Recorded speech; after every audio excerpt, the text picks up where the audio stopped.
करना है आगे जिंदगी में।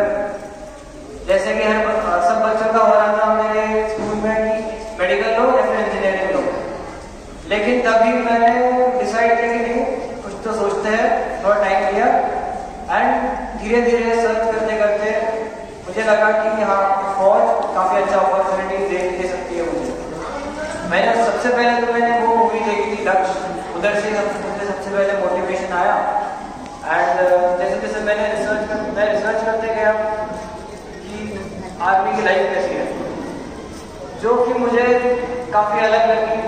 जो एक normal engineer, normal doctor, normal civil life से मुझे काफ़ी अलग लगी और काफ़ी ज़्यादा डिसिप्लिन। मुझे काफ़ी कुछ मेरे खुद के बारे में सीखने मिला फौज में जाकर। तो इसलिए मैंने डिसाइड किया कि मैं फौज में जाऊँगा एज एन ऑफिसर। बट अभी मैं फौज की कुछ बातें जो मुझे सबसे अच्छी लगी थी कि सबसे पहले कोई रिजर्वेशन नहीं है। आप वहाँ पे ना हिंदू, मुस्लिम, जाट, मराठा कुछ नहीं, आप सबसे पहले सिर्फ एक इंडियन हो और इंडियन ही रहोगे। जैसा कि मैं ट्रेनिंग में हूँ, मेरे साथ अभी जो मेरे बेस्ट फ्रेंड्स हैं, मुझे ये भी नहीं पता कि वो किस स्टेट से है, लेकिन मुझे पता है कि ये मेरे साथ बैंगलोर रहने वाले हैं क्योंकि ये मेरे बेस्ट फ्रेंड्स हैं। एंड वो बहुत हमने बताया, हम लोग सिर्फ जानते हैं ये इंडियन है एंड ये मरते दम तक इंडियन ही रहे।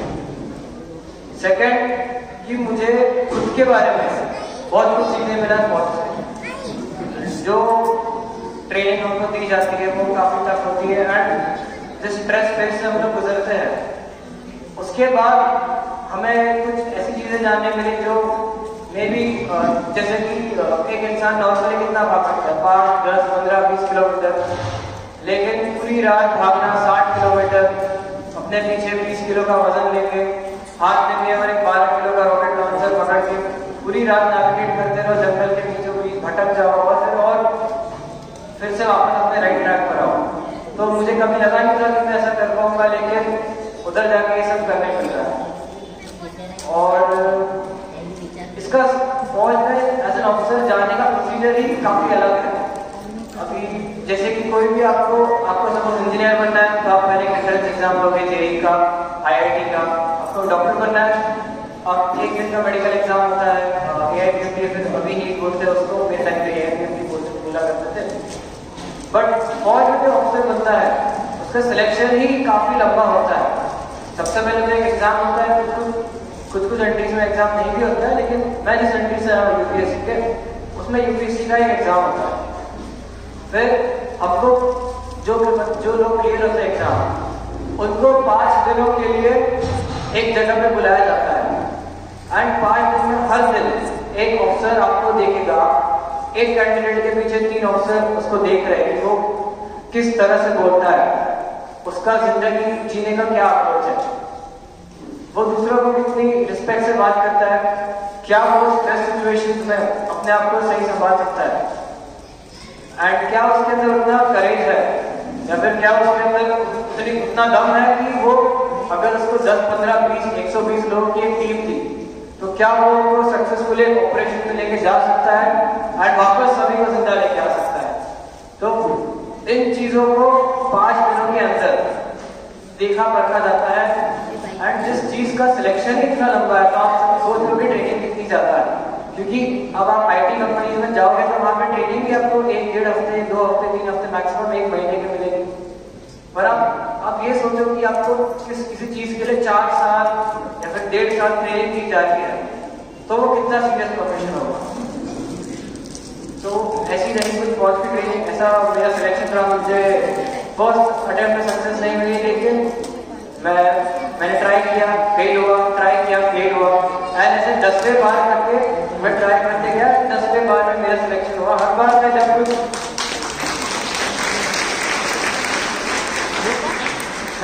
भी एसएसबी देता था, जो 5 दिन का एक टेस्ट होता है उसको एसएसबी बोलते, जब भी मैं एसएसबी देता था तो हर बार मुझे मेरे बारे में कुछ नया सीखने मिलता था कि मेरे अंदर ये अच्छी चीज़ है, ये मेरे अंदर वीकनेस है और मुझे इस वीकनेस को इम्प्रूव करना है। तो इस जर्नी में ही मेरी काफ़ी ग्रोथ हो गई है। एंड हाँ, मेरा फौज का पहला दिन तो ऐसा था कि मैं जस्ट अभी 5 मिनट पहले मैं अपने अकेडमी पहुंचा, मेरा सब कुछ सामान रखा मैंने एंड मुझे बोला गया कि ऑर्डर है 5 मिनट में आपको इधर आना है पीटी के कपड़ों में। तो मैं वही व्हाइट शॉर्ट्स ऊपर व्हाइट शर्ट आ गया मैं 5 मिनट में। एंड हर 5 मिनट में कुछ ना कुछ अलग हो रहा है। पहले 5 मिनट में मुझे रस्सी चढ़ा दी, फिर उसके बाद मैं पुशअप्स कर रहा हूँ अगले 5 मिनट, फिर अगले 5 मिनट कुछ और हो जा रहा है। ऐसे 1.5-2 घंटा कुछ ना कुछ हो ही जा रहा था मेरे साथ। एंड ये तो बस शुरुआत थी। फिर आगे चल के हमारे जैसे डेली रूटीन चालू होता है। मैं 3:30 बजे उठ जाता हूँ, अपने कपड़े धो देता हूँ एंड 4:30 बजे से पूरा दिन चालू होता है। 5:40 को हमारा फिजिकल ट्रेनिंग चालू होता है। फिर हमारे लेक्चर्स होते हैं। लेक्चर्स में भी काफ़ी कुछ हमें 14 सब्जेक्ट्स है जो मिलिट्री में हमको सीखने होते हैं। काफ़ी ध्यान से पढ़ाई भी करना होता है। लेक्चर्स ऐसे नहीं कि क्लासरूम, कुछ लेक्चर्स क्लासरूम में होते हैं, कुछ लेक्चर्स बाहर होते हैं, कुछ लेक्चर्स जंगल में होते हैं, कुछ लेक्चर्स रात में भी होते हैं। तो पढ़ाई एक ऑफिसर के लाइफ में पढ़ाई बहुत ज़्यादा है। एंड जो मुझे पहले लगता था कि फौज ज्वाइन कर लो, पढ़ाई करने की जरूरत नहीं पड़ेगी, क्योंकि मैं कभी भी इतना मैं अच्छा स्टूडेंट नहीं था। मुझे लगा कि फौज ज्वाइन कर लो, पढ़ाई नहीं करना पड़ेगा। लेकिन फौज जाके तो मैं इतनी पढ़ाई कर रहा हूँ कि इतना अगर किया होता तो अभी तक के कुछ और सिविल सर्वेंट बन गया होता। तो पढ़ाई तो काफी है। फिर उसके बाद 1:30 बजे के बाद में हमारा लंच होता है। लंच के बाद फिर से फिजिकल ट्रेनिंग, उसके बाद फिजिकल ट्रेनिंग चलती है 6:30 बजे तक के। फिर हमें फिर से स्टडी पीरियड दिया जाता है। स्टडी पीरियड के बाद डिनर के बाद फिर से फिजिकल ट्रेनिंग है। कभी कभी पूरी रात भर फिजिकल ट्रेनिंग होती रहती है। हमें 1 मिनट भी सोने नहीं दिया जाता है कभी कभी तो। और अगले दिन फिर से लेक्चर्स है। लेक्चर में सो भी नहीं सकते। तो ऐसी कुछ स्ट्रेस वाली लाइफ है। लेकिन आई थिंक कि ये स्ट्रेस फेज से आपको गुजरना जरूरी है, क्योंकि आगे चल के जो आदमी लोगों का नेतृत्व करने वाला है, जिसके अंदर काफी सारे जवान रहने वाले हैं, और एक एक जवान की लाइफ डिपेंड करती है कि उस लीडर ने क्या डिसीजन लिया उस पॉइंट ऑफ टाइम से। तो उनकी ट्रेनिंग टफ नहीं होनी चाहिए। एंड मिलिट्री लीडर की ये बहुत बड़ी रिस्पॉन्सिबिलिटी होती है कि वो जो डिसीजन अभी लेगा वो डिसाइड करेगा कि जो मेरे अंडर में है वो सही सलामत एक ऑपरेशन पे जाके वापस आ सकते हैं या नहीं। क्योंकि ऐसा पहले भी हुआ है कि जब वर्ल्ड वॉर 1 हो रहा था, ऐसा कोई सिलेक्शन प्रोसीजर नहीं था, ट्रेनिंग इतनी टफ नहीं थी, तो जो लोग आगे जा रहे थे उनके लीडर्स इतने इफेक्टिव नहीं थे, आगे जाके पूरा कंपनी मर जाता था। उसके बाद से ये सिलेक्शन प्रोसीजर्स ट्रेनिंग काफी स्ट्रिंजेंट होने लगी। एंड ट्रेनिंग में ऐसी काफी चीजें हैं जो मुझे करने मिली जो मैं बाहर रह के नहीं कर सकता था। जैसे कि राइफल शूटिंग, मैंने 3 प्रकार की बंदूकें चलाई है जो मैं शायद बाहर रह के कभी नहीं कर पाता। हॉर्स राइडिंग जो होती है वो हमको हफ्ते में 1 दिन तो होती है horse riding. And horse riding तो ये जो हम आज सुबह घोड़ा चला था वो तो काफी अच्छा घोड़ा था। हमें बहुत खतरनाक घोड़े दिए जाते हैं। मैं जैसे ही पहली बार मेरे घोड़े पे बैठा, उसको मैं पसंद नहीं आया, पता नहीं क्या उसको शक्ल अच्छी नहीं लगी मेरी, तो उसने गिरा ही दिया था, मुझे फेंक दिया था उसने। बट 2-3 दिनों के बाद जैसे मेरी घोड़े से दोस्ती बनी, उसने मुझे क्या अपना लिया। तो वो घोड़े के ऊपर था कि उसने मुझे अपना दोस्त बनाया था कि मेरे ऊपर था। और कुछ चीजें जो मुझे सीखने मिली है, जैसे कि खुद के डर पे काबू पाना। मुझे सबसे ज्यादा डर लगता है ऊंचाई से देखने में। और हमारा एक टेस्ट होता है कि जिसमें आपको 7.5-8 मीटर से नीचे कूदना होता है स्विमिंग पूल में। और मैं उधर जाके स्टेज पे खड़ा हो गया। वहां पे एक ऐसा जंप करने के लिए एक बोर्ड रहता है, उस बोर्ड पे मैं खड़ा हो गया और नीचे देखे जा रहा था। मुझे लग रहा था, मैं सोच रहा था कूदू नहीं कूदू, क्योंकि डर के मारे मेरे पाँव ही नहीं आगे बढ़ रहे थे। फिर एकदम से एक लात पड़ती मुझे मेरे पीटी इंस्ट्रक्टर से, मैं पानी में जाके गिरता हूँ। तब मैंने, और ये 3-4 बार होते गया, तब धीरे धीरे करके मेरा डर उस चीज से निकल गया। तो आई थिंक ये एक अच्छे लीडर की सबसे बड़ी बात होती है कि खुद के डर पे कैसा काबू कर, क्योंकि डर एक ऐसी चीज है जो इंसान से कभी निकल नहीं सकती। बस हमारे ऊपर ये है कि हम उससे डर से ज्यादा स्ट्रॉन्ग होके उसको काबू करें। सिमिलरली मुझे पब्लिक स्पीकिंग का भी डर था। मैं कभी ना स्कूल में ना कॉलेज में कभी लोगों के सामने आके कभी बोला भी नहीं हूँ। मैं सिर्फ लोगों के ऑडियंस के बीच में जाके चुप के सुनता था। अगर कुछ चाय समोसे मिल रहे होते वो समोसे खा के निकल लेता था। मैं कुछ ऐसा था कॉलेज में। एंड कभी लगा नहीं था कि ऐसा मुझे बोलने का मौका मिलेगा। तो काफी सारी चीजें ऐसी सीखने मिली। अभी तो मेरी आधी ही ट्रेनिंग हुई है और आधी बाकी है चेन्नई में। एंड हमारे साथ लड़के लड़कियां दोनों साथ में ट्रेन करते हैं। ऐसा नहीं है कि लड़कियों को कम ट्रेनिंग दी जाती है, उनको भी हमारे जितना ही फिजिकली फिट बनाया जाता है। एंड सेफ स्लीप, खाने नहीं मिलता है, नींद नहीं मिलती है। खाने को अगर 2 मिनट दे रहे हो तो एक आदमी कितना ही खा सकता है, लेकिन ये सब कुछ एक पार्ट ऑफ ट्रेनिंग है। और ऐसी एक चीज है कि आपको लगता है कि ये तो बहुत टफ है, ऐसा कुछ नहीं है। मैं भी एक टाइम पे आपकी तरह इधर ही बैठा था, मैं लोगों से मोटिवेट होके, इंस्पायर होके मैं कहता हूँ। और अपने गोल्स को अचीव करने के लिए मुझे 2 चीज सबसे ज्यादा इंपॉर्टेंट लगती है, वो है सबसे पहले इनिशिएटिव। कि सपोज अब मुझे कुछ करना है तो मैं उसके लिए खुद क्या कर रहा हूँ। ऐसा नहीं कि मुझे इंजीनियर बनना है तो मेरे पेरेंट्स मुझे कोई ट्यूशन लगा के दे रहे हैं, वो तो उनकी ड्यूटी है, वो करेंगे। वो अपनी जिम्मेदारी समझते हैं कि हर पेरेंट्स चाहता है कि अपना बच्चा आगे बढ़े। पर हम अपने खुद से क्या कर रहे हैं, क्या मैं कितना एक्स्ट्रा एफर्ट ले रहा हूँ। अगर मेरे पास, तो ये इनिशिएटिव की क्वालिटी होती है जो जिसको जो भी करना है लाइफ में वो अचीव कर सकता है अगर उसमें इनिशिएटिव है और वो उसको डिसिप्लिन से फॉलो करे। उसके अंदर वो विल पावर हो कि अगर कोई ऑब्स्टिकल्स आए उसके सामने, चैलेंजेस आए, तो उसको फेस कर सके। और जाते जाते मैं सिर्फ इतना पूछना चाहूंगा कि किसी को कोई सवाल है, क्योंकि ऐसा हो नहीं सकता है। किसी को कोई सवाल नहीं? Thank you.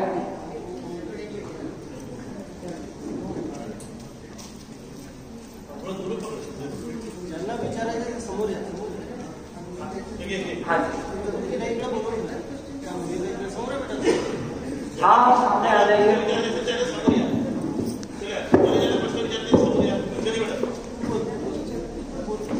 Good morning sir.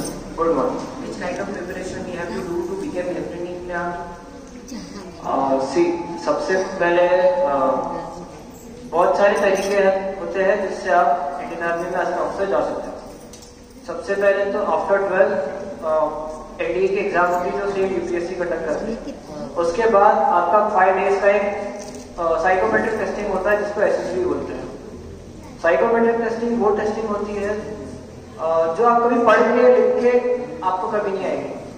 वो आपको लाइफ जीने से, लाइफ में क्या क्या एक्सपीरियंसेस हुए, आपने क्या किया लाइफ में, उन चीजों से आती है। एसएसबी में आप वो दिखाते हो कि आप लाइफ में क्या हो। अगर आप एक अच्छे इंसान हो, आप लोगों को रिस्पेक्टफुली बात करते हो, आपको खुद के बारे में सेल्फ अवेयरनेस है, तो आप एक फिट कैंडिडेट हो जो इंडियन आर्मी ज्वाइन कर सकता है। एसएसबी ऐसी चीज है जिसके बारे में कम से कम 2-3 घंटा एक्सप्लेन करने में ही जाता है तो बट मैं सजेस्ट करूंगा कि एक वेबसाइट है joinindianarmy.nic.in, उस पर काफी सारे तरीके हैं, 9 या 10 तरीके हैं जिससे आप इंडियन आर्मी में एज एन ऑफिसर जा सकते हो। और सीडीएस का, जैसे मैं सीडीएस के एग्जाम से गया, आप कॉलेज में एनसीसी ले सकते हो, एनसीसी से आप एक सी सर्टिफिकेट मिलता है और उसके बाद भी आप एसएसबी दे सकते हो। एंड टेक्निक, अगर आप इंजीनियर हो तो इंजीनियर्स के लिए भी टेक्निकल एंट्रीज होती है, यूजीसी एंट्रीज होती है, टीजीसी एंट्रीज होती है। एंड ऐसे ही काफी सारे, अगर आप मेडिकल हो तो आप एएफएमसी के एग्जाम होती है। तो काफी सारे तरीके हैं जिससे आप ज्वाइन कर सकते हो। एंड दिक्कत ये भी हमारे देश में ये है कि अब जैसे मेरा कोर्स है, हमारे पास 170 वैकेंसीज थी, लेकिन अभी हम टोटल 93 ही है। और जैसे अगर जब बोर्ड से पूछा गया कि वैकेंसी 65% ही क्यों बढ़ी है अराउंड, तो उनका रिस्पॉन्स ये आया कि स्टूडेंट की इतनी क्वालिटी नहीं, तो कैंडिडेट उस लेवल के ही नहीं मिले कि हम उनको सिलेक्ट कर पाए। एंड आर्मी की ये बहुत अच्छी बात है कि ये वैकेंसी भरने में नहीं जाते, वो ये देखते हैं कि क्या आप में उतना पोटेंशियल है कि आप लोगों को लेके कमांड करके उनको ऑपरेशन में लेके जाके वापस सेफ्टी लेके आ सकें। तो ये क्वालिटी को देखते हैं एसएसबी में। इसलिए वो आपने कभी देखा नहीं होगा कि आईआईटी जेईई के एग्जाम्स हैं, उनमें सिर्फ एक पेपर होता है और हो जाता है, लेकिन इतना लंबा सिलेक्शन प्रोसेस जिसमें हर दिन कुछ ना कुछ अलग एक्सरसाइजेस होगी। आपको एक दिन लिखना पड़ेगा, आपका इंटरव्यू भी होगा, आपको एक दिन ग्रुप में आपको टेस्ट किया जाएगा जिसको ग्रुप GTO बोलते हैं। तो इतना लंबा सिलेक्शन प्रोसीजर अगर हो रहा है तो टास्क तो बहुत सीरियस है ना। तो काफी सारे तरीके हैं, आप एक बार घर पे जाके भी देखना कि joinindianarmy.nic.in वेबसाइट है, उस पर काफी सारे तरीके आपको मिल जाएंगे। Thank you sir. और किसी को अगर डाउट है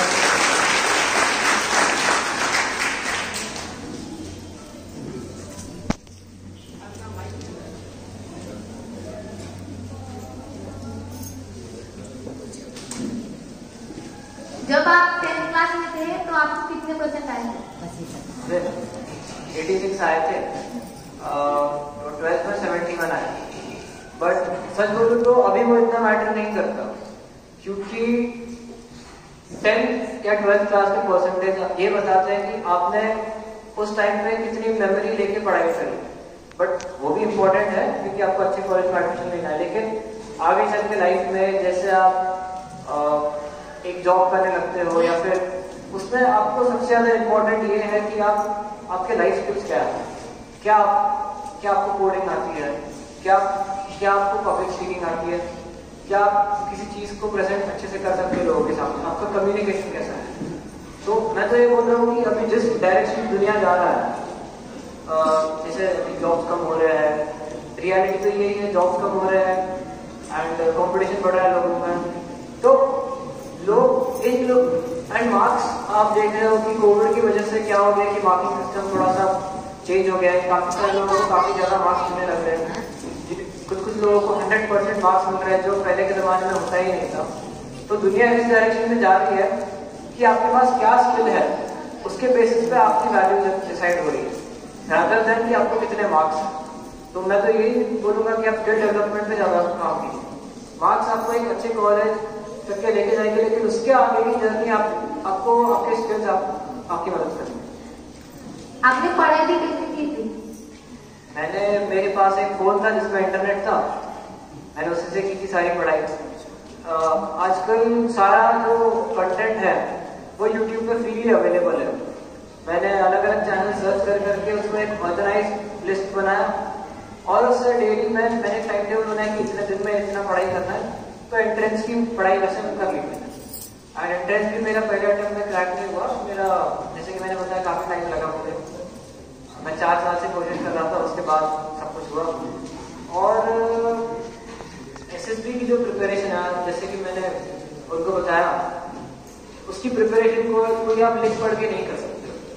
उसके लिए आपको बाहर जाके लाइफ एक्सपीरियंस करनी पड़ेगी, आपको लोगों से मिलना पड़ेगा, खुद की पर्सनालिटी एक्सप्लोर करनी पड़ेगी, आपके स्ट्रेंथ्स और वीकनेस, आपके अंदर क्या अच्छाई बुराई, उस पर काम करना होगा, एक अच्छा आदमी बनना होगा सोसाइटी के लिए, और आपकी कम्युनिकेशन स्किल्स, वो सब पे आपको काम करना होगा, and then you will be a good candidate for selection.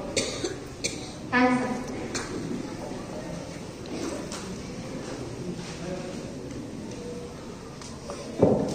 जब भी आपका पढ़ाई करने का मन नहीं होता था तो ऐसी कौन सी चीज थी जो आपको पढ़ाई करने के लिए मजबूर करती?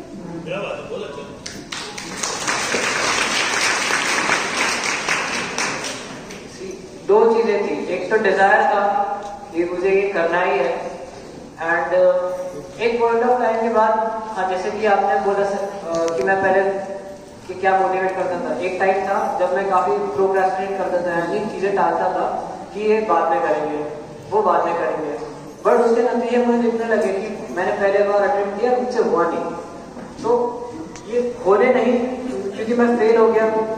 इसकी वजह से मेरे अंदर काफी एक गिल्ट आया कि मेरे पास इतना टाइम था और मैंने वो वेस्ट कर दिया, और वो गिल्ट रहा मेरे अंदर। उससे अच्छा ये हुआ कि मुझे डर लगने लगा कि अगर मैं अभी भी ऐसे ही टाइम वेस्ट करता रहूंगा तो मेरा फिर से नहीं होगा, एंड ये वो एक चक्कर में मैं फंस जाऊंगा, एग्जाम देते रहो कुछ नहीं होगा, मैं वो एक चक्कर भी होता है उसमें फंस जाऊंगा। तो उसके कारण मैंने काफी डिसिप्लिन वे में पढ़ाई करी, अपना सब कुछ प्लान किया, एंड मैंने पहले खुद ये बिलीव किया कि मैं कर सकता हूँ। जब हम लोग प्रोक्रेस्टिनेट या फिर चीजें डालते हैं इसलिए क्योंकि हमें खुद को कहीं अंदर से लगता है कि हम ये नहीं कर पाते, ये हमसे होगा ही नहीं, या फिर ये मेरी बस की बात नहीं है। अगर वैसा होता है तो हम चीजें टालते रहते हैं, लेकिन जब आपको लगता है कि ये तो ऐसा कुछ है जो इसने जो मेरा दोस्त था उसने कर दिया तो मैं क्यों नहीं कर सकता। और मैंने अपने गोल्स को छोटे छोटे हिस्सों में बांटा। जैसे कि सबसे पहले कि अगर मुझे एग्जाम क्लियर करना है, रिटर्न एग्जाम, तो उसके लिए सबसे पहले मुझे math, science, SST, economics, English, तो सब मैंने एक उसको छोटे छोटे हिस्सों में बांट के मैंने एक एक करके उसको क्लियर किया। पहले मैंने मैथ्स कर लिया, साइंस, ऐसे ऐसे करके मैंने छोटे छोटे गोल्स को अचीव किया। तो मंजिल ज्यादा दूर नहीं लग रही थी। जो पहले बहुत दूर लग रही थी कि ये तो नामुमकिन सा लग रहा है, उसको छोटे छोटे हिस्सों में, जैसे कि आपको ग्राउंड फ्लोर से फर्स्ट फ्लोर जाना है, एक एक सीढ़ी आप चढ़ के ही जा सकते हो, आप डायरेक्टली कूद के नहीं जा सकते। तो मैंने भी वही किया। एंड उससे जब मुझे पता चला कि मैं मेरे मंजिल से ज्यादा दूर नहीं हूँ, तब अंदर से एक इंस्पिरेशन आता है। और इंस्पिरेशन ऐसी चीज है जो आपको कोई बाहर से नहीं दे सकता है, ना मैं, ना बाबू अंकल, ना पेरेंट्स, वो आपको खुद से आती है। जब आपको लगता है कि मैं लाइफ में क्या करूं, जब वो एक क्वेश्चन मार्क आता है आपके लाइफ में, तब उसके बाद आपको एक मोटिवेशन, इंस्पिरेशन आता है जो आपको अंदर से बोलेगा कि नहीं, अभी थोड़ा और चलना है, थोड़ा और पढ़ना है, थोड़ा और एक्सरसाइज करना है। एंड इसी इंस्पिरेशन पे मैं लगा रहा है। एक बार आपको पढ़ाई करते वक्त कौन सा सब्जेक्ट मतलब सबसे हार्ड लगता है? सबसे ज्यादा डर तो नहीं लगता था, लेकिन बोर तो मुझे हिस्ट्री होता था, और इसलिए मैंने कभी हिस्ट्री इतना पढ़ा भी नहीं। मैंने सिर्फ 2 पेज पढ़ा और उसके बेसिस मैं बाकी सब्जेक्ट पे ज्यादा फोकस किया। हिस्ट्री के मैंने सिर्फ 2 पेजेस के नोट्स बनाए थे, उतना पढ़ के गया था, और उसमें से एक भी क्वेश्चन मुझे नहीं है।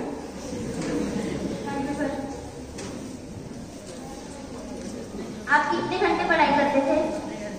ऐसा कोई फिक्स टाइम नहीं था, मेरा एक टारगेट था कि इतना करना है दिन में, तो वो करके ऐसा डिसाइडेड नहीं था कि इतने घंटे पढ़ाई करनी है। लेकिन जब एक्स्ट्रा टाइम बच जाता था तब मैं अगले दिन का भी कर लेता था। एंड एक और चीज मैं बता रहा हूँ कि पढ़ाई तो एक बहुत छोटा सा पार्ट है CDS क्लियर करने का। अगर आपको सिविल सर्विस में जाना है तो यस, आपको काफी ज्यादा, उससे भी ज्यादा पढ़ाई करनी होगी। लेकिन अगर आपको CDS करना है तो पढ़ाई से ज्यादा आपको जो आपको लाइफ स्किल्स लगते हैं, आपके कम्युनिकेशन, आप लोगों से कैसे इंटरेक्ट करते हो, आप चीजों को किस नजरिए से देखते हो, वो ज्यादा इम्पोर्टेंट है। इतना ही है। पढ़ाई करते जब हम बैठते तो हमें पता नहीं लगता कि कौन सा सब्जेक्ट हम ले, जिससे कि हमारा मन लगे। जैसे इतिहास की भूगोल की जब पढ़ने जैसे मुझे समझता नहीं कि मैं कौन सी किताब पढ़ूं, कंफ्यूज होता है मेरा मन ज्यादा। आपको सभी में कंफ्यूजन होता है, तो सिर्फ कोई एक लेके चालू करो, और एक टाइम के बाद जब आपको अंदर से इंस्पिरेशन आएगा कि नहीं मुझे ये करना है, कुछ तो करना है, तो आप एक्सक्यूजेस नहीं दोगे अपने आप से।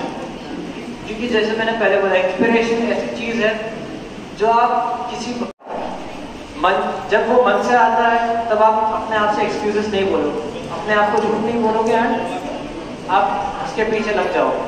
अगर आपको फिर भी ऐसा कंफ्यूजन हो रहा है कि किससे चालू करूँ, देन आप अक्कड़ वक्कड़ कर लो, जो आपको पहले आया उसे चालू कर लो। क्योंकि अगर आपको कंफ्यूजन हो रहा है सब में, तो किसी से भी चालू करो।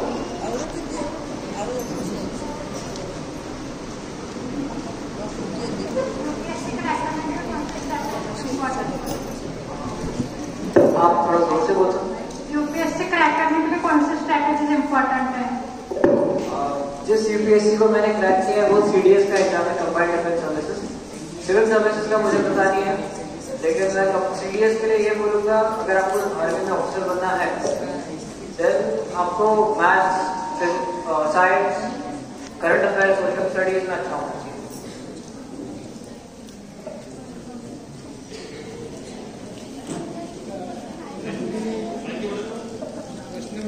आप बीबीर में कौन से काम करते थे?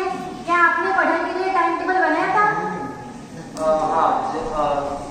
मैं जैसे मेरा ग्रेजुएशन हुआ, ग्रेजुएशन के बीच में मैंने काफी पढ़ाई कर ली थी, मेरा एक बेस बन गया था। क्योंकि मुझे पता था कि ग्रेजुएशन होने के बाद में शायद मुझे उतना टाइम नहीं मिले, इसलिए मैंने पहले से मेरा एक फॉर्म बेस बना के रखा था। मुझे 3 साल मिले थे ग्रेजुएशन में, उसमें मैंने काफी पढ़ के रख लिया था। फिर ग्रेजुएशन के बाद मैंने छोटे मोटे काम किए थे पार्ट टाइम, ताकि मैं कुछ नया सीख सकूं। मेरे अंदर वो काफ़ी था कि सिर्फ ये नहीं, मुझे अगर इतना आता है तो मुझे और सीखना चाहिए। अभी मुझे सपोज फाइनेंस आता है तो सेल्स सीखो, सेल्स सीख ले तो मैनेजमेंट सीखो। एक ऑलराउंडर बनना था मुझे, जो अभी फौज में आके तो बनना पड़ रहा है, लेकिन जो वो मेरी लत पहले से ही लग गई थी कि कुछ नया सीखते जाओ। तो इसलिए मैंने काफ़ी सारे जॉब्स किए। मैं सबसे पहले सेल्स में था, फिर मैं फ्रीलांसिंग कर रहा था, फिर मैं एम्स में एज ए रिसेप्शनिस्ट भी पार्ट टाइम काम कर रहा था। एंड साथ में मैंने वो प्रिपरेशन छोड़ी नहीं मेरी, क्योंकि at the back of my mind मेरा वही था कि बनना है तो आता हूँ। एंड हाँ, ऐसे ऐसे धीरे धीरे क्लियर हो गया। Thank you sir. मुलांनी प्रश्न विचारला होता की 10वी-12वीला किती पर्सेंटेज होते, त्याच्यापेक्षा तो त्याला विचारायचं मला असं वाटते की ही एक्झाम फॉर्म भरायला मिनिमम पर्सेंटेज 12वीला किती हवे एवढा फक्त त्यांना। सर इस एग्जाम के लिए आपको ऐसा कोई फिक्स परसेंटेज नहीं चाहिए, आपका सिर्फ 10th 12th क्लियर होना चाहिए, ग्रेजुएट होना चाहिए एंड आप एलिजिबल हो एग्जाम में। क्योंकि उनको भी पता है कि 10th 12th, क्योंकि मेरे साथ ऐसे कोर्समेट्स भी है जो IIT से आए हैं, IIM से आए हैं, कुछ स्टेट टॉपर्स रहे हैं, कुछ यूनिवर्सिटी गोल्ड मेडलिस्ट रहे हैं, एंड कुछ ऐसे भी लोग हैं जो कभी वो पढ़ाई में सबसे लास्ट आते थे, 100 नंबर से पास होते थे, वैसे भी लोग हैं मेरे साथ। एंड सभी लोग एक बराबरी में एक दूसरे से कम्पीट कर रहे हैं। कोई स्पोर्ट्स में बहुत ज़्यादा अच्छा है, कोई एकेडमिक्स में बहुत अच्छा है, कोई कंपनी इवेंट्स जैसे कि क्रॉस कंट्री जिसमें 10 किलोमीटर भागना होता है, कोई हॉर्स राइडिंग में अच्छा है। तो सब लोग किसी ना किसी फील्ड में अच्छे होते हैं एंड फौज में आके वो काफ़ी अपलिफ्ट होते हैं। जैसे मैं 2-3 स्पोर्ट्स में अच्छा हूँ और रनिंग में अच्छा हूँ, तो फौज में आके मेरा वो और अच्छा होगा, ऐसी बात। हेलो सर, आपकी जब ट्रेनिंग चालू थी तो ऐसा तो आता है मन में कभी कभी कि छोड़ दूं, तब आपने क्या किया था?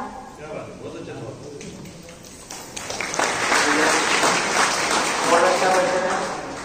जैसे कि मैंने बोला कि मेरे बैठ जाओ, पहले दिन पे ही जाकर मेरी हालत खराब हो गई थी, मुझे समझ में नहीं आ रहा था क्या हो रहा है। और फिर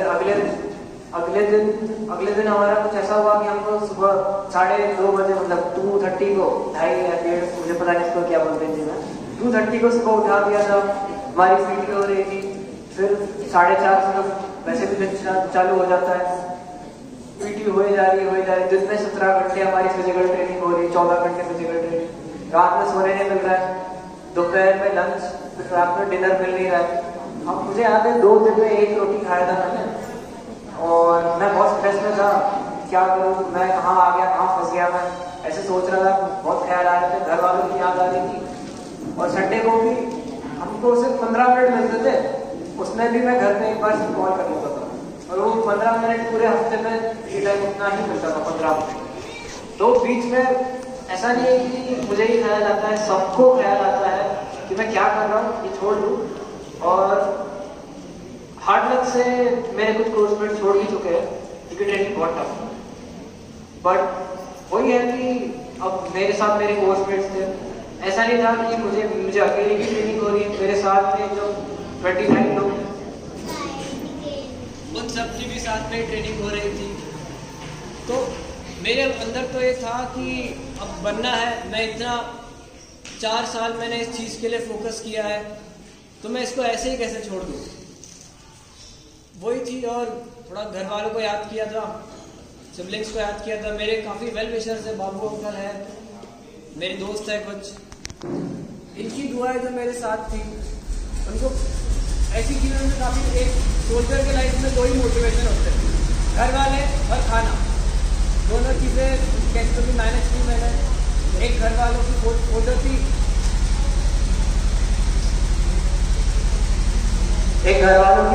जो मैंने मेरे टेबल पे लगा के रखी थी, उसको देख के काफ़ी मोटिवेशन आता था।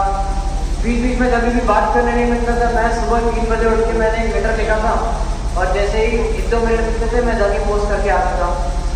तो ये अंदर से ड्राइव आता है कि मुझे ये चीज़ करना है, उस चीज़ ने, मैं पता नहीं उसको डिस्क्राइब नहीं कर सकता था वो क्या फीलिंग थी, लेकिन उसने मुझे छोड़ने नहीं दिया। इवन तो हम 1 महीने 2 महीने तक के ऐसा ही लाइफ स्टाइल रहा, सुबह 3:30 बजे उठो, रात भर सोने नहीं मिल रहा था, सुबह क्लास भी हो रही है, क्लास में भी इतना कुछ सिखा रहा है कि कुछ समझ में नहीं आ रहा है। एक बार और हमको बहुत सारे रूल्स है, जैसे चलना अलाउड नहीं है, हिंदी में बात करना अलाउड नहीं है, आप खराब यूनिफॉर्म में कभी नहीं हो सकते हो, आप कभी अकेले किधर नहीं जा सकते हो, आप स्माइल नहीं कर सकते हो, और ऐसे काफ़ी सारे रूल्स हैं जिसको फॉलो करने करते लाइफ इतनी स्ट्रेसफुल हो जाती है कि मन तो करता है, लेकिन एट द एंड वो यही चीज़ें तो हमें मेंटली स्ट्रॉन्ग बना रही है। एंड अगर आप एक ऑफिसर की लाइफ देखोगे आर्मी में तो काफ़ी है। एंड क्योंकि अगर आपको एक टीम को लेके जाना है ऑपरेशन में, उसको वापस लेके आना है सेफली, वो भी ऑपरेशन सक्सेसफुली कंडक्ट करके, तो आपको एक लेवल की मेंटल टफनेस चाहिए, फिजिकल टफनेस तो चाहिए, मेंटल टफनेस चाहिए। एंड उसी चीज़ की ट्रेनिंग हमें दी जा रही है, ये सोच के कि मैं कल को कुछ अच्छा एक अच्छा ऑफिसर बनूंगा, ये सोच के मैं सिर्फ ट्रेनिंग दे रहा हूँ।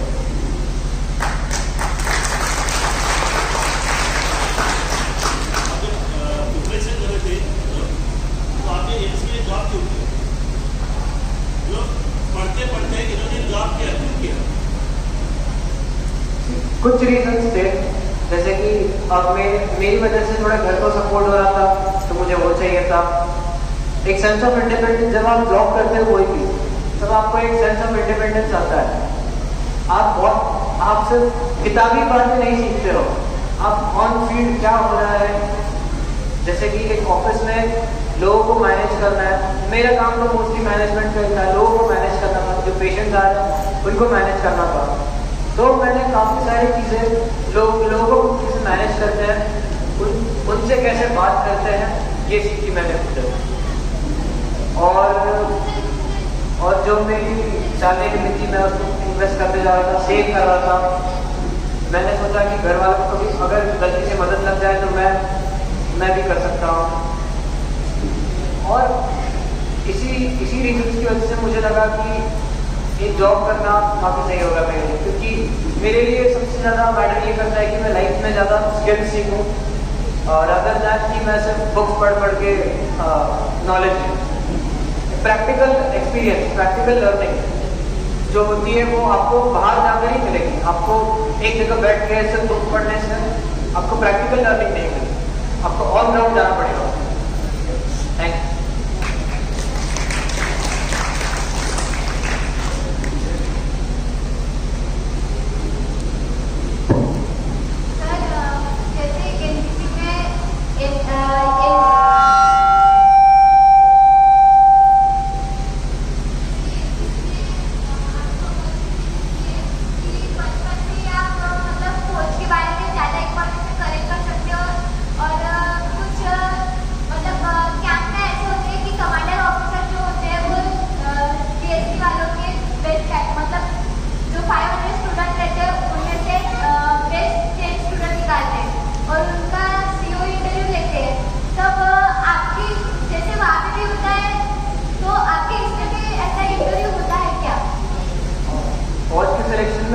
पूछ रहे हो कि एचसीसी, मैंने हाँ एचसीसी जब की थी तो मैं उस लेवल पे जा ही नहीं पाया था कि मेरे कमांडिंग ऑफिसर मेरा इंटरव्यू ले सके। जो आप बोल रहे हो इंटरव्यू होता है वो कैंप, अगर आपको कोई नेशनल कैंप में जाना है तो उसके लिए इंटरव्यू होता है, लेकिन मैंने कोई नेशनल कैंप नहीं किया था एचसीसी में, और मैंने एचसीसी पूरी भी कंप्लीट नहीं करी क्योंकि उसके पहले ही मैं ज्वाइन हो गया था। एचसीसी का नहीं, मेरा तो एचसीसी बहुत हम वो तो हुआ था, उसको एसएसबी ही बोलते हैं। जैसे मैं आपको बता रहा था कि जो 5 दिन का एक सिलेक्शन प्रोसेस होता है वो आपको आपके लाइफ स्किल्स के ऊपर टेस्ट करते हैं, आपकी नॉलेज के ऊपर टेस्ट नहीं, बट आप उस नॉलेज को कैसे यूज करते हो लाइफ में, आपको क्या क्या लर्निंग मिली लाइफ में, आपकी क्या क्या वैल्यूज है, आपकी पर्सनैलिटी का टेस्ट होता है, वो मेरा हुआ है। एंड यस, जो भी आर्मी, नेवी, एयरफोर्स या कोस्ट गार्ड ऑफिसर बनता है उनका ये होता ही है एंड उनको मैंडेटरी क्लियर करना होता है, उसके बाद ही आप ऑफिसर बन सकते हैं, उसके बाद ही आप ट्रेनिंग के लिए एलिजिबल होंगे। अगर आप ऑफिसर हो, अगर आपके नीचे के जो ऑफिसर है, मतलब नीचे के आपके ऑफिसर है, उसको ट्रेन करने के लिए फ्रेंडली नेचर कितना इम्पोर्टेंट है? सिर्फ ये जो क्वेश्चन है वो डिपेंड करता है कि सामने वाला आदमी कैसा है। अगर सामने वाला आदमी थोड़ा ज़्यादा एरोगेंट है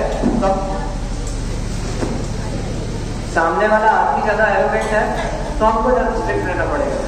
अगर वो हम्बल है और विलिंग टू लर्न है, उसको सीखने की इच्छा है, तो हम थोड़ी नर्मी बता सकते हैं।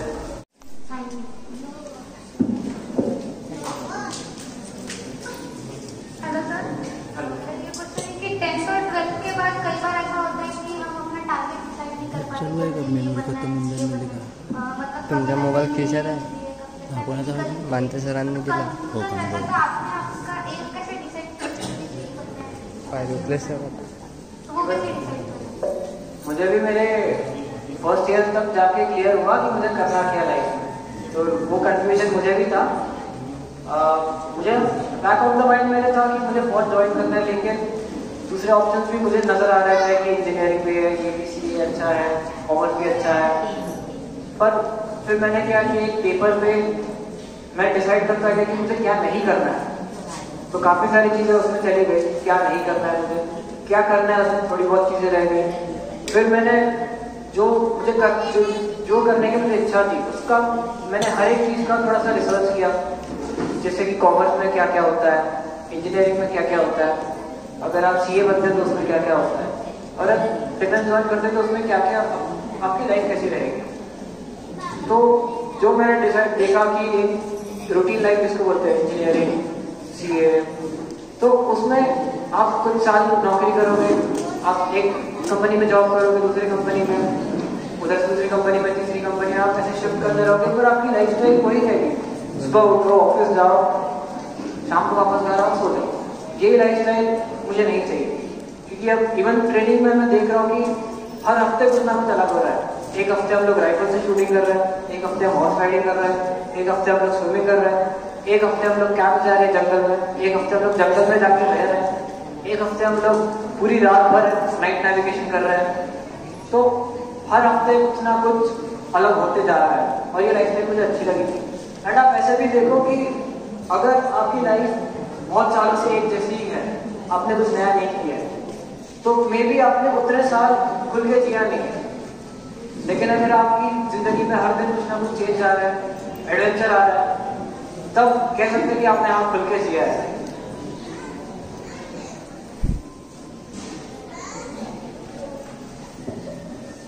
सर, जैसे आपने कहा कि आपको UPSC एग्जाम में कई बार फेल हुए हैं, तो कुछ ऐसे लोग होंगे जो आपको आगे जाने से पीछे खींच रहे होंगे, तो आपने उस सिचुएशन को कैसे हैंडल किया? इसके लिए ना थोड़ा बेशर्म होना पड़ता है। एंड ये क्योंकि एट द एंड ये मैटर नहीं करता कि वो क्या सोचेंगे मेरे बारे में, या फिर वो क्या सोचेगी मेरे बारे में। लोग क्या सोचेंगे एक पॉइंट ऑफ टाइम के बाद नहीं मैटर करेगा, क्योंकि अभी आपको पता है कि आपको आपके गोल्स प्यारे हैं, आपको आपके फैमिली के सपने प्यारे हैं। तो आप जो चीज़ें आपको मोटिवेट करती है, अगर वो आपके नजरों के सामने रहेंगे, तो ये सब चीज़ें आपको इतना बॉदर नहीं करेंगी। और एक पॉइंट ऑफ टाइम के बाद मैं खुद इतना बेशर्म हो गया था कि मुझे कुछ लग ही नहीं रहा था। एंड एक और चीज़, फौज में ये सिखाया जाता है हमको कि बेशर्म कैसे होते हैं, क्योंकि फेलियर आते रहेंगे, लोग कुछ ना कुछ बोलते रहेंगे, काफी बार कोई ना कोई गाली देके चले जाएगा, लेकिन उस टाइम पे भी आपको डिमोटिवेट नहीं होगी, आपका मोरल हाई रख के आपके लोगों को साथ में लेके जाके एक सक्सेसफुल ऑपरेशन कैसे आप कंडक्ट करोगे, इस चीज की वजह से थोड़ी सी बेशर्मी अच्छी बात होती है। सर, आपके ख्याल से सफलता का महत्व क्या है जिंदगी में? मेरे लिए सिर्फ दो चीजें सबसे ज्यादा इम्पोर्टेंट है। एक कि जो मेरे से काफी क्लोज है उनसे अच्छे रिलेशन मेंटेन रखो, और आपको एक मन में पीस ऑफ माइंड चाहिए। मुझे ये दो चीजें मेरे लाइफ में अगर मुझे मिल रही है तो मैं तब तक सक्सेसफुल हूँ। और सच बोलूँ तो सक्सेस सक्सेसफुल होना या अनसक्सेसफुल होना एक पॉइंट ऑफ टाइम का उतना मैटर नहीं करेगा, पर हाँ अगर आप सक्सेसफुल हो तो सोसाइटी में आपको चॉइसेस मिलती है, आपको जो मटेरियलिस्टिक चीज़ है उसको उसमें काफ़ी आप मतलब आपको काफ़ी चीज़ें मिलेगी, अच्छा घर मिलेगा, लेकिन at the end of the day अगर आप खुश नहीं हो तो वो सक्सेस इतना मैटर नहीं करता। तो मैं ये बोलूँगा कि पहले आप ये डिसाइड करो कि आपको लाइफ से क्या चाहिए। अगर आपको लाइफ से ग्रोथ चाहिए या फिर एक सिक्योर जॉब चाहिए तो पहले आप उसके पीछे जाओ। सक्सेस सबके लिए सेम नहीं होती, मेरे लिए सक्सेस कुछ और होगी, आपके लिए कुछ और होगी। तो आपको ये पता करना होगा कि आपको लाइफ से क्या चाहिए। अगर आपको मिल गया बताओ सक्सेसफुल हो, सिंपल। Thank you.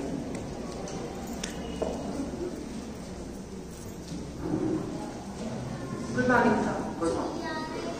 आपने नौकरी ही क्यों चॉइस की? आप बिजनेस भी तो कर सकते थे। क्योंकि मैंने वही बोला ना कि आपका हर हफ्ते ट्रेनिंग में ही हर हफ्ता कुछ ना कुछ अलग हो रहा था। मुझे ऐसी लाइफ नहीं चाहिए थी जिसमें कि हर दिन मैं सुबह उठूं, जाओ वापस आओ, कुछ ना कुछ अलग होते रहना चाहिए। अब ट्रेनिंग में मैंने ऐसी कुछ चीज़ें की है जो मैंने कभी सोचा भी नहीं था कि मैं करूँगा। हमने दिन में 14 घंटे, मुझे कभी लगा नहीं था कि मैं 14 घंटे दिन में पीटी कर पाऊंगा। हॉर्स राइडिंग की है बहुत सारी horse riding and swimming, diving, rifle shooting, काफ़ी सारी चीज़ें जो बाहरी दुनिया में मैं नहीं कर पाता था वो फौज में जाके कर पाऊँ। मुझे कभी लगा नहीं था कि हम लोग रात को इतना भारी बैटल लोड लेके सामने हाथ में राइफल लेके 60 किलोमीटर पूरी रात हम भागते रहेंगे, लेकिन हमने वो किया। और ये चीज़ें आपकी मेमोरीज बनती है आगे चल के। जब आगे चल के देखोगे कि मैंने लाइफ में क्या किया, तब आपके पास इतनी सारी कलेक्शन रहेगी कि मैंने इतना कुछ किया, इतना कुछ एक्सपीरियंस गेन किया। तो इन एक्सपीरियंसेस की वजह से एक लाइफ मेमोरेबल बनती है। तो मुझे वही चाहिए। आप बिजनेस करके भी तो एक्सपीरियंस ले सकते थे, स्किल डेवलप कर सकते थे। लेकिन जिस टाइम क्या एक बिजनेस, सपोज अभी मैं आपको सिचुएशन देता हूँ, एक बिजनेसमैन है, उसके पास चलो बहुत सारा पैसा है, तो क्या वो अगर आप सियाचिन वगैरह में ऐसी जगह पे पोस्टेड रुकाओगे नहीं, आपको पैराशूट से कूदने के लिए भी मे बी एक बिजनेसमैन अफोर्ड कर सकता है, नहीं कर सकता है।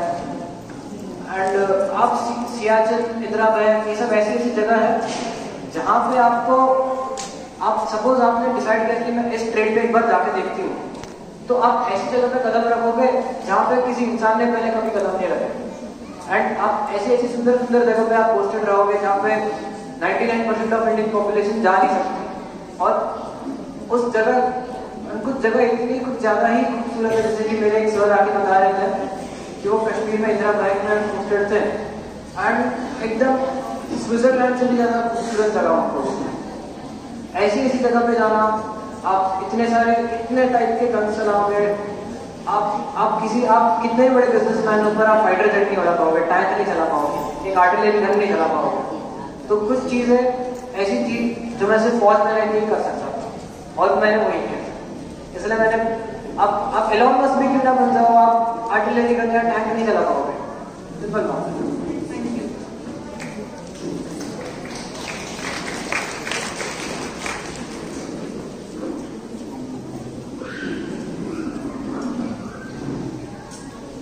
Hello sir, good morning. Good morning and first of all congratulation sir कि आपने इतना बड़ा एग्जाम क्रैक किया।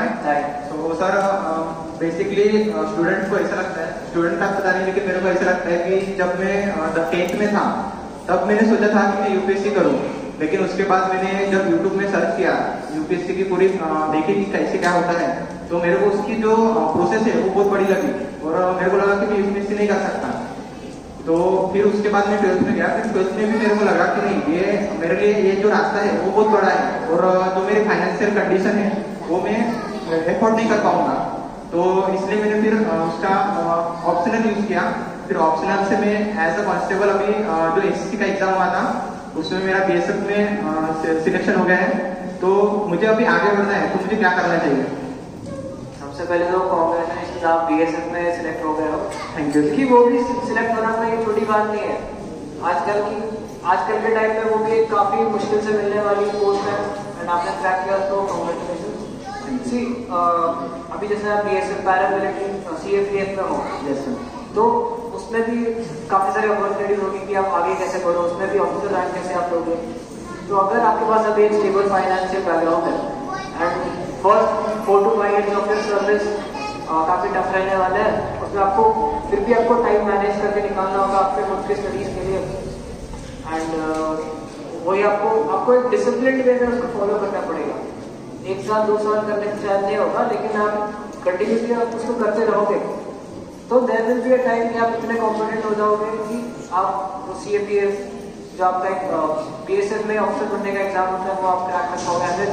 आई एम नॉट अवेयर कि आपका इंटरनली कुछ एग्जाम होता है या नहीं होता है, बट जैसे कि मैंने जितना नोटिस किया है कि मोस्ट लोग अनसक्सेसफुल इसलिए होते हैं, इसलिए नहीं होता है कि वो कुछ बड़ा अचीव करने का सोचते हैं और वो नहीं करता है। वो कुछ छोटा अचीव कर लेता है और उस पर फिक्स रह जाता है। बट आपने जो किया वो छोटा नहीं है, काफ़ी बड़ा है।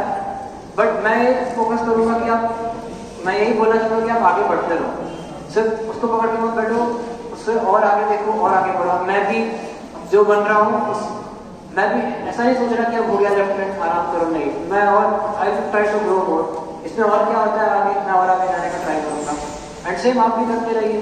आपको उसके लिए हाँ डेफिनेटली कुछ सैक्रिफाइसेस करने पड़ेंगे, आपको पर्सनल टाइम आपको कम मिलेगा, फैमिली टाइम कम हो जाएगा, लेकिन at the end of the day 3-4 साल बाद आप इसी हार्डवर्क का आपको फल मिलेगा।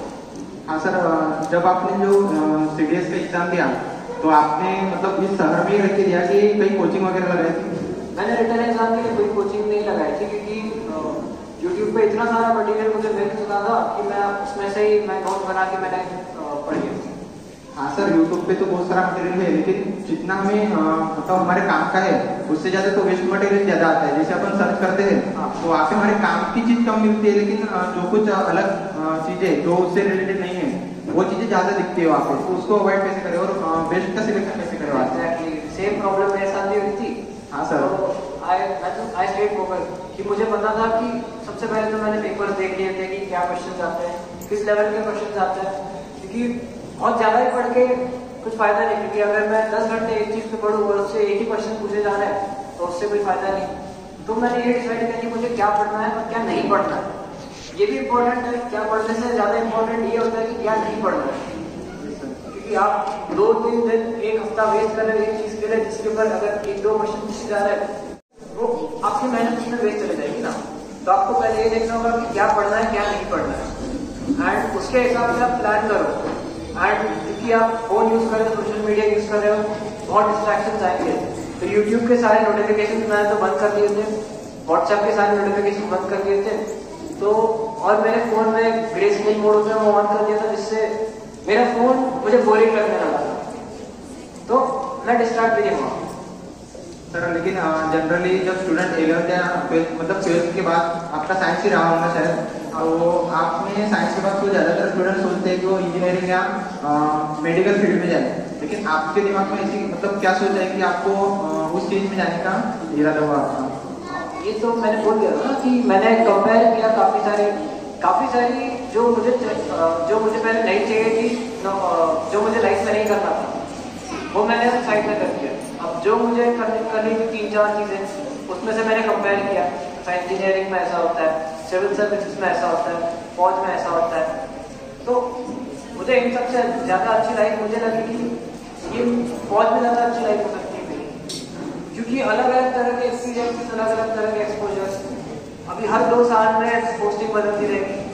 2 साल कश्मीर में एकदम पहाड़ों में, 2 साल एकदम घने जंगलों में, तो ऐसे एक्सपीरियंसेस में भी आप इंजीनियर, डॉक्टर बन के या फिर सिविल सर्वेंट बन के भी उतने गहराई में एक्सपीरियंस नहीं कर पाओगे जितना आप फौज में कर पाओगे। मैं ऐसा नहीं बोल रहा कि ये करियर इंपॉर्टेंट है, ये करियर काफ़ी इंपॉर्टेंट है, क्योंकि इंजीनियर्स, डॉक्टर्स इंडियन सोसाइटी को बनाते हैं, सिविल सर्वेंट्स इन लोग को मैनेज करते हैं। लेकिन मुझे जो लाइफ चाहिए थी वो तो यही थी कि एडवेंचर चाहिए, लाइफ में एक्शन चाहिए, जो मुझे बाकी इसमें नहीं मिली। सर आपका अभी ग्रेजुएशन किस फील्ड में हुआ है? मेरा आर्ट्स हो गया। तिकडे सारखं। आई होप मैंने आपके सारे क्वेश्चन आंसर कर दिए। हाँ सर। और किसी को कुछ पूछना है तो पूछ सकता है। हाँ जी 2 मिनिटं।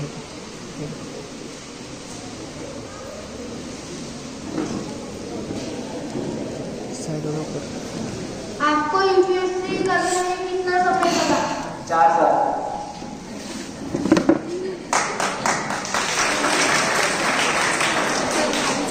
वे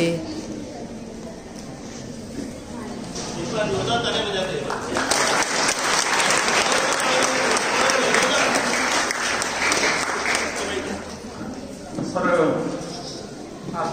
आपको लॉट ऑफ कॉन्ग्रेचुलेशन, क्योंकि आप हमारे बच्चे के समान हो, हम आपके पेरेंट्स के समान हैं। Thank you sir. आपने बताया था कि 170 में से 93 पोस्ट, हाँ हम कुछ 93 ही अराउंड सिलेक्ट हुए हैं। हाँ, तो 170 में से 93 आप सिलेक्ट हुए। इसका मतलब यह है कि बहुत सारे सीट्स हैं कि जो इसमें वैकेंट रहती है। भारत के अंदर में जितने भी पोस्ट सेंट्रल का रहता है या स्टेट का रहता है, तो उसमें पोस्ट के हिसाब से स्टूडेंट जमा रहता है और पूरी पोस्ट भरने के बाद में भी स्टूडेंट खाली रहता है। लेकिन ये पहली बार ऐसा हुआ है कि आपने जो बताया कि कंबाइंड डिफेंस सर्विस में बहुत सारी पोस्ट खाली रहती है। तो क्या यहाँ पे जो बच्चे बैठे हुए हैं, इनमें से अभी से अगर कोई तैयारी करे तो वो जो वैकेंट पोस्ट है आज के तौर पे या आगे आने वाले समय पे ऐसी जो वैकेंट पोस्ट है उनमें ये अक्वायर हो सकते हैं, उनमें ये जा सकते हैं। और इनके लिए कुछ ऐसी टिप्स बताइए कि इसमें से कोई ना कोई बच्चा आने वाले समय पे आपके जैसा आपके स्टेज पे आपके जगह पे खड़ा हो जाए।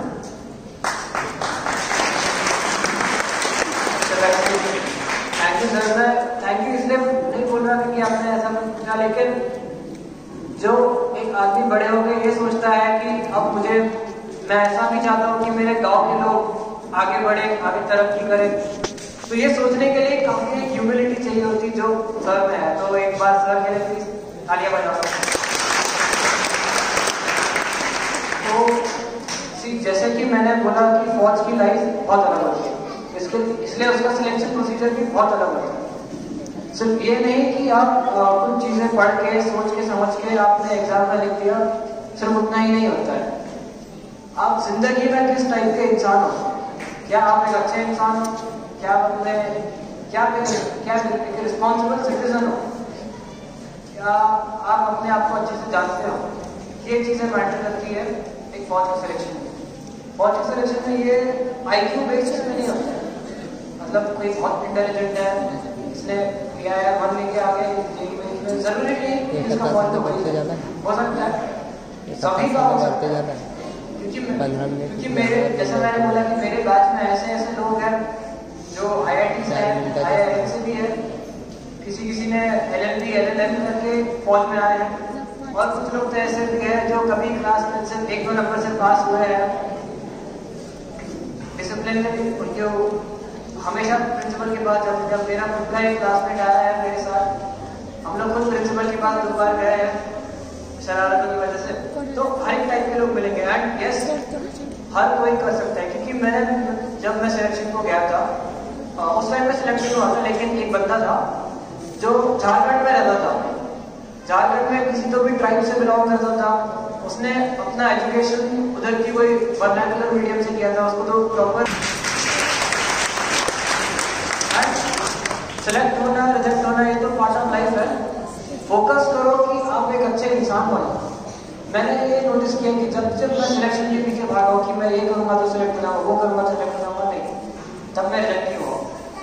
जब मैंने फोकस किया कि नहीं मुझे एक अच्छा इंसान बनना है, खुद के लिए, खुद की फैमिली के लिए, सोसाइटी के लिए, एंड मैंने जब मेरे लाइफ के गोल्स क्लियर किए कि मुझे लाइफ से ये चाहिए, एंड खुद के ग्रोथ पे मैंने काम किया, तब जाके मैं सिलेक्ट हुआ। तो सर ऐसा एग्जाम नहीं है कि आप कुछ लिख पढ़ के पास हो जाओ, ये ऐसा एग्जाम है कि आपको एक अच्छी लाइफ जीनी पड़ेगी, आपको लाइफ का एक्सपोजर लेना पड़ेगा, स्पोर्ट्स खेलो, लोगों से इंटरेक्ट करो, एक सेंस ऑफ रिस्पेक्ट लेके आओ अपने अंदर, लोगों के अंदर रिस्पेक्टफुली बात करो। तो उसके अंदर आप इन चीजों से आपका एक बेसिक पोटेंशियल डेवलप होगा। एंड जब आप सिलेक्शन को जाओगे तो दे डोंट एक्सपेक्ट एक फुल फ्लेज ऑफिसर चाहिए आपको, वो चाहिए कि हमको एक बेसिक, एक ऐसा बच्चा चाहिए जो ओबीडियंट हो, easily mouldable and trainable, basic physical fitness, and he और she is very much eligible to become an officer. तो मेरी तरफ से ये टिप्स है कि आप जो भी कर रहे हो, अगर आप इंजीनियरिंग आपने सोचा है, अच्छे से पढ़ो, अपने पेरेंट्स का ध्यान रखो, खुद का ध्यान रखो, खुद की सेहत का ध्यान रखो। लाइफ में कभी भी रुको मत, सीखते रहो कुछ ना कुछ नया, क्योंकि लाइफ बहुत बड़ी चीज है। आप कितना भी सीख लो, आप कभी पूरा सीख नहीं पाओगे। तो सीखते रहो, नॉलेज एक्वायर करते रहो। जिस डायरेक्शन में वर्ल्ड जा रही है वहाँ पे आगे चल के ये कोई नहीं पूछेगा कि आपको मार्क्स कितने मिले 10th में 12th। आगे चल के आपको डेफिनेटली ये पूछेंगे कि आप कोडिंग कर सकते हो, ग्राफिक डिजाइनिंग कर सकते हो, वीडियो एडिटिंग कर सकते हो। हाँ, उसके बेसिस पे आपकी वैल्यू चलेगी। सर तो मैं ये बोलूँगा कि keep on learning new things, keep on generating values and एक अच्छा सिटीजन, एक responsible human being.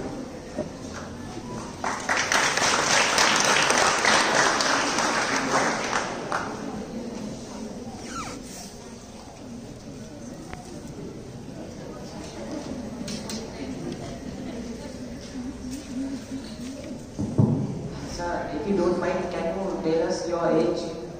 22 years. But मैं लगता हूँ 15-16 साल का है।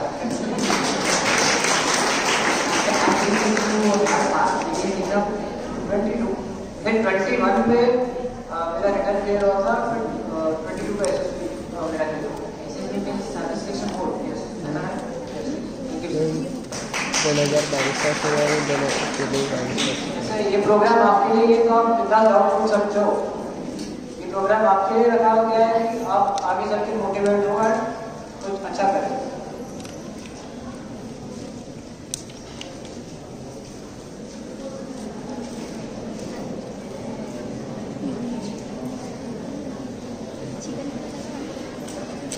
तो मैं सबसे विनती करूंगा चिराग भाई के लिए जोरदार ताली बजाएं।